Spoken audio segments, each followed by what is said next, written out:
Hello students, so here we are with the question second of the exercise 4.2 for the chapter Quadratic Equations.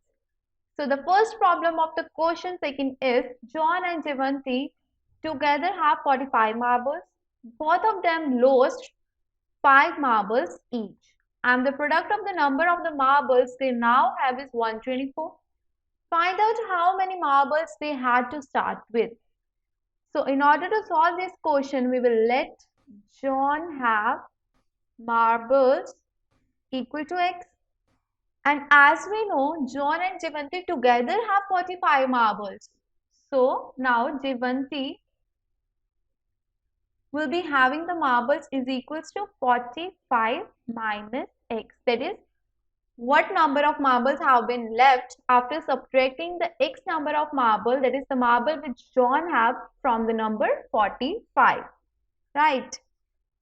So the next statement says both of them lost 5 marbles each, means now the marbles which John will be having is x minus 5 and Jeevanti will be having 45 minus x minus 5 after losing 5 marbles, both of them, which can be written as 40 minus x, right?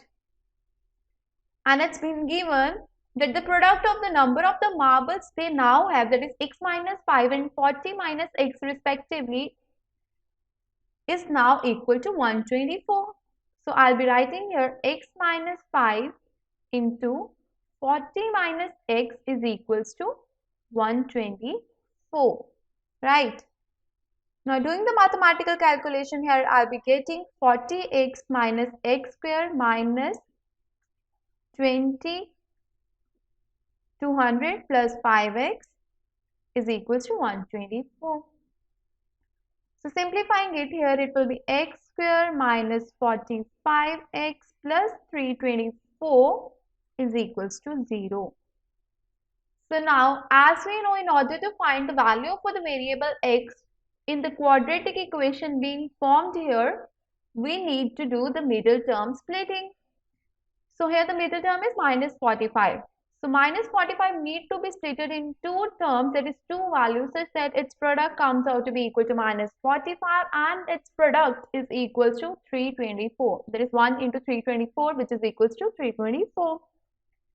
So here the two terms comes out to be minus 36x minus 9x plus 324 is equals to 0. Now if we observe the first and the second term, I can take x common. Here I'll be left with x minus 36, and in the third and the fourth term I'll be taking minus 9 common. So in the bracket I'll be left with x minus 36, which is equals to 0. Now x minus 36 is common both the terms, so it will be taken out. So in the bracket I'll be left with x minus 9, which is equals to 0.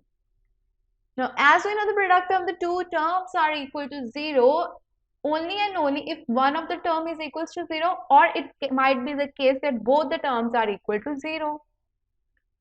So what we need to do is to equate each term individually equal to 0. So equating x minus 36 is equals to 0, x comes out to be equal to 36.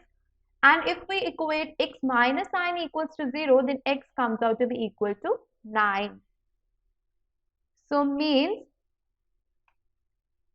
we have obtained two values for the variable x, that is 36 and what's the next value, or we can say what is the another value for the variable x, it's 9, right?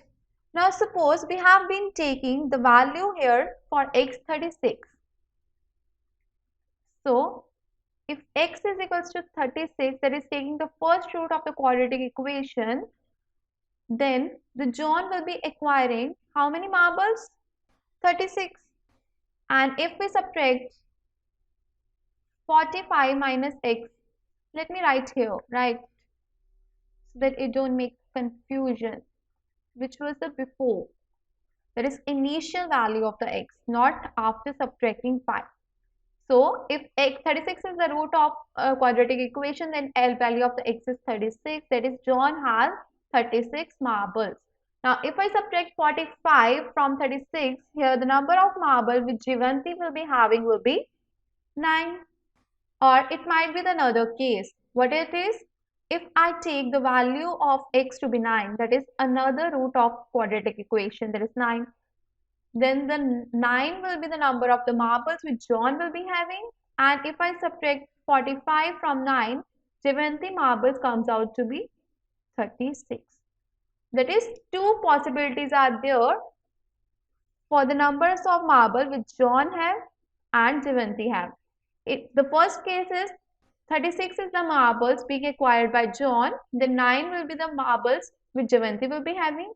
Or it might be the case that 9 marbles John is having, and the numbers of marble now Jevanti will be having will be 36. So there are two possibles for the number of marbles which John and Jevanti can have from these roots. Now coming to the second problem of question second, here it says a cottage industry produces a certain number of toys in a day. The cost of production of each toy in rupees was found to be 55 minus the number of toys produced in a day. On a particular day, the total cost of production was rupees 750. Find out the number of the toys produced on that day. So in order to solve this question, let number of toys being manufactured be equal to x. Then also it's been given that the cost of the production of each toy was found to be 55 minus the number of toys produced in a day. So means cost per toy will be equal to 55 minus x, right?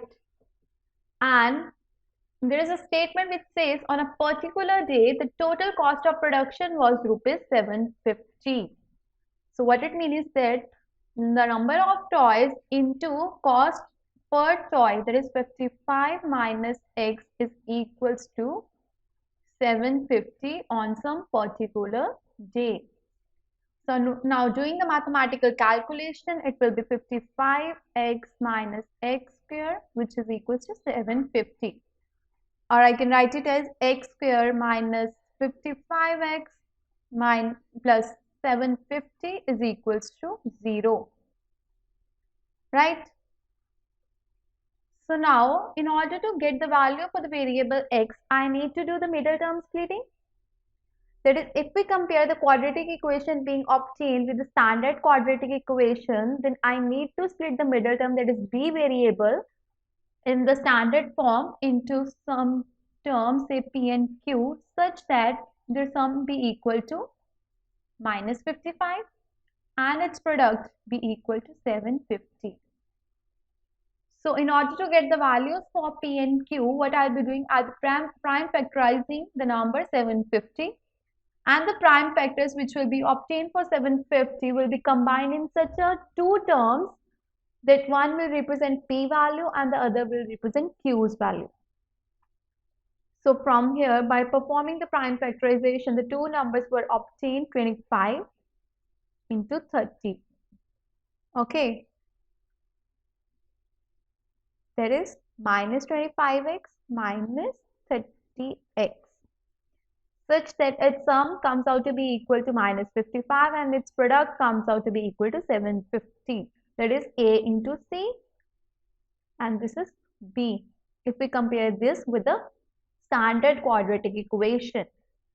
Okay, so now writing the middle term in terms of minus 25x minus 30x, so here I'll be writing x square minus 25x minus 30x plus 750 is equals to 0. Now taking x common from the first two terms, in the bracket I'll be left with x minus 25. Observing the third and the fourth term, minus 30 will be taken out and in the bracket I'll be left with x minus 25 is equals to 0. Or I can write it as x minus 25, x minus 30 is equals to 0. So now we know the product of the two terms is equals to 0 only and only if either of the two terms is equals to 0. That is, we need to equate each term equal to 0 and then find the value for the variable x. Equating x minus 25 to equal to 0, x comes out to be equal to 25. And if I equate x minus 30 equal to 0, then x comes out to be equal to 30. So 25 and 30 are the two roots of the equation being obtained from the problem, right? So now what it says, if I have assumed that 25 is the root of a quadratic equation, that is the value for the variable x is 25, then 55 minus x comes out to be equal to 30. But if I take the second root of quadratic equation, that is 30, that is x is equal to 30, then the value of 55 minus x comes out to be equal to 25. So which means there are two cases being possible for this problem. If the number of toys are 25, then the cost each toy will be rupees 30. But if the number of toys comes out to be 30, then the cost each toy will definitely be 25, which will be fulfilling the conditions, or I can say situations, being reflected in this problem. So this was about the question second of exercise 4.2. I hope this question is clear to all of you.